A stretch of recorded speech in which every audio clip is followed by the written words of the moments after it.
안녕하세요. 직장인 투자자 A입니다. 어제 굉장히 놀라운 뉴스가 떴죠.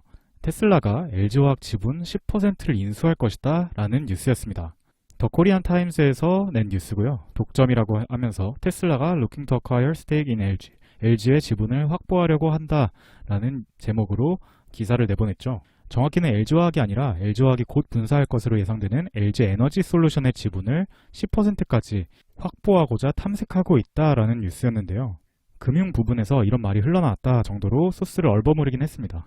그러고 나서 오늘 오토데일리라는 국내 매체에서도 이 소식을 똑같이 다루는데요. 목적은 안정적인 배터리 공급을 확보하기 위한 것으로 풀이된다 라고 합니다. 이 때문인지 LG화학은 오늘 하루 동안 4.47%나 올랐는데요. 어제 이 뉴스를 보고 몇 가지 소식들을 한번 짜맞춰서 스토리를 만들어 볼 수 있지 않을까라는 생각이 들었습니다. 그럼 제가 생각한 퍼즐 조각들이 무엇이었는지 다음 챕터에서 살펴보도록 하겠습니다.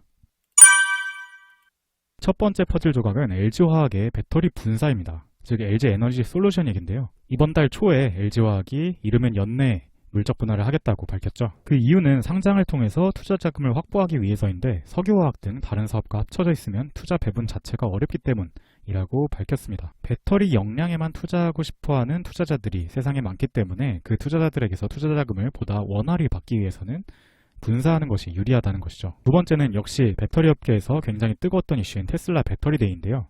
이 배터리데이를 앞두고 테슬라는 당분간은 LG화학의 배터리 공급을 늘리겠다. 장기적으로는 자체 배터리를 생산하겠다라고 했습니다. 테슬라는 예전에 파나소닉에게서 배터리의 대부분을 공급받았었는데요. 최근에 CATL과 LG화학으로 공급처를 늘리고 있죠. 앞으로도 자체 배터리를 생산할 때까지는 당분간 LG화학의 배터리 공급을 늘리겠다라고 한 것은 이 테슬라의 LG화학에 대한 신뢰를 의미한다고 할 수 있습니다. 세 번째는 최근 며칠간 외국인의 LG화학 매수세인데요. LG화학이 배터리 사업부를 물적 분할하겠다고 밝히고 나서 개미 투자자들은 LG화학에 1,500억원어치를 던졌다고 합니다. 이 과정에서 주가가 굉장히 떨어졌고요. 하지만 이렇게 개인들이 수량을 줄이고 있는 과정에도 외국인은 수량을 계속해서 늘려왔습니다.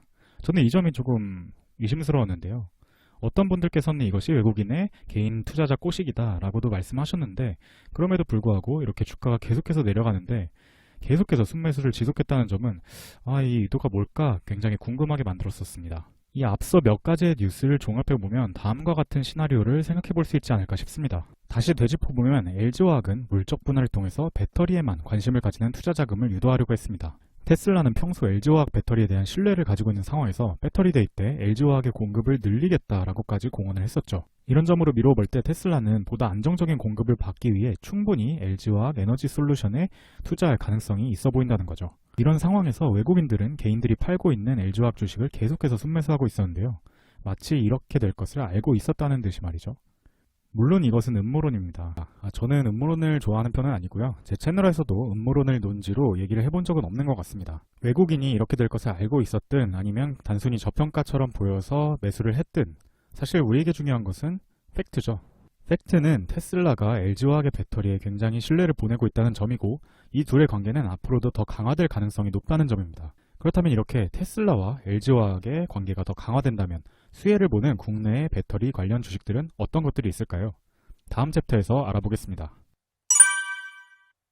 LG화학의 2차전지 4대 핵심 소재, 양극재, 음극재, 분리막 전해액 관련 서플라이 체인의 기업들 목록을 가져와 봤습니다. 자료는 하이투자증권의 리포트에서 가져와 봤고요. LG에너지솔루션과 그 밑에 있는 서플라이 체인의 기업들은 안정적인 공급 물량을 확보할 수 있다는 점이 중요한 것입니다. 이 기업들을 한번 비교해보고 가장 매력적인 주식은 무엇인지 살펴보도록 하겠습니다.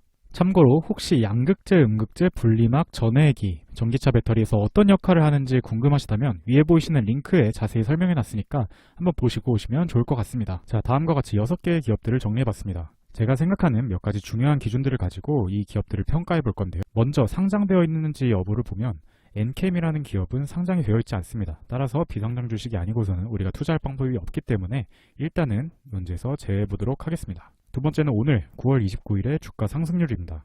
이런 호재가 있을 때 가장 많이 반등에 성공한 주식들이 가장 직접적으로 연관이 있고 사람들에게 가장 매력적으로 느껴지는 주식이라고 할 수 있겠죠. 여기에서 솔브레인은 0.37%밖에 오르지 않았기 때문에 추가적인 논의는 제외하도록 하겠습니다. 세 번째 기준은 순이익과 순이익률입니다. 2017년에서 2019년은 실적치를 가져왔고요. 20년은 추정치를 가져왔습니다. 먼저 LNF 같은 경우엔 순이익이 206억 원이었다가 199억 원 그리고 마이너스 88억 원으로 굉장히 감소했던 모습을 보였습니다. 물론 이번에는 다시 흑자로 전환되면서 기대감을 불러일으키는 상황이기는 합니다. 다만 순이익률도 5%대에서 3%대 그리고 마이너스로 갔다가 이제 1%가 됐다는 점은 조금 투자를 망설이게 하는 부분이라고 할 수 있겠네요. 포스코케미칼도 순이익이 1000억 원대에서 1300억 원대로 증가했다가 점점 감소해서 올해는 437억 원 정도 기록할 것으로 전망됩니다. 순이익률도 점점 낮아져서 8%대에서 2%대로 감소하는 모습이고요. 이에 반해 일진 머티리얼즈는 순이익이 점점 증가하는 모습이고 순이익률도 9%에서 8% 그리고 다시 9%대로 회복한 모습입니다. 순이익 면에서 꽤 긍정적인 모습이라고 할 수 있겠고요. 첨보 같은 경우에는 더욱 긍정적인데 순이익이 148억 원에서 점점 증가해서 올해 263억 원을 달성할 것으로 기대가 되고 순이익률 또한 16%대에서 18%대 그리고 16%대로 비교적 다른 기업들에 비해 굉장히 높은 모습입니다. 정리하면 순이익 측면에서는 일진 머티리얼즈와 첨보가 가장 매력적이라고 할 수 있겠습니다. 네 번째 기준은 PER인데요. LNF는 지난 3개년 동안 50에서 마이너스 60배 사이로 오가다가 최근에는 올해 111배를 기록할 것으로 전망이 되고요. 포스코케미칼도 원래 22배 정도였다가 점점 증가해서 올해 112배대를 기록할 것으로 예상됩니다. 물론 PER은 미래에 대한 성장성을 같이 봐야 됩니다. 그렇기 때문에 이것만 보고 섣불리 판단할 수는 없겠지만 확실히 과거 3개년치보다는 굉장히 많이 올라와 있고 미래에 대한 기대감이 반영되어 있는 것이라고 할 수 있겠습니다. 아마도 최근 배터리 관련주들에 대한 관심과 이 두 기업이 생산 설비를 늘려감에 따라서 받게 되는 미래 성장에 대한 기대감이 반영된 것이라고 할 수 있겠습니다. 만약 미래에 성장이 충분히 담보되고 실제 성장이 일어난다면 이 PER은 다시 낮아질 것입니다.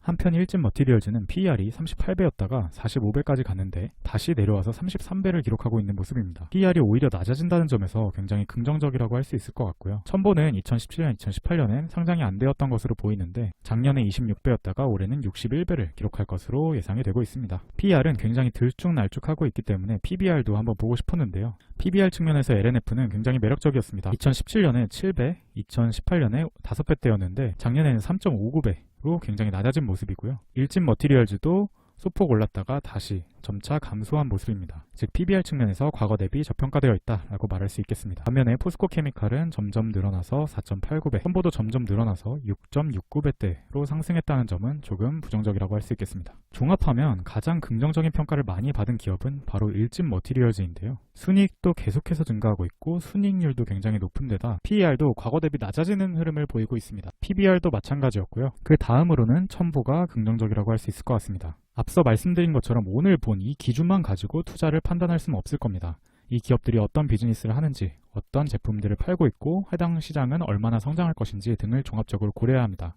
실제로 LNF와 포스코케미칼은 최근 생산 설비를 늘리면서 미래에 어느 정도의 성장이 담보되어 있는 상황인데요. 그런 내용들까지 포함한 비교 분석 영상을 지금 제작하고 있습니다. 양극재, 음극재, 전해질 분리막, 각 섹터별로 국내의 관련주들이 무엇이 있고 그 기업들을 각각 분석해서 어떤 기업이 가장 매력적인지 도출해내는 영상을 제작하고 있으니까요. 구독과 알림 설정 꼭 해주시고 해당 영상에서 뵙겠습니다. 오늘 꼭 챙겨가셔야 할 내용을 정리해보면 다음과 같습니다. 첫째, 테슬라와 LG화학의 관계는 굉장히 끈끈해지고 있다.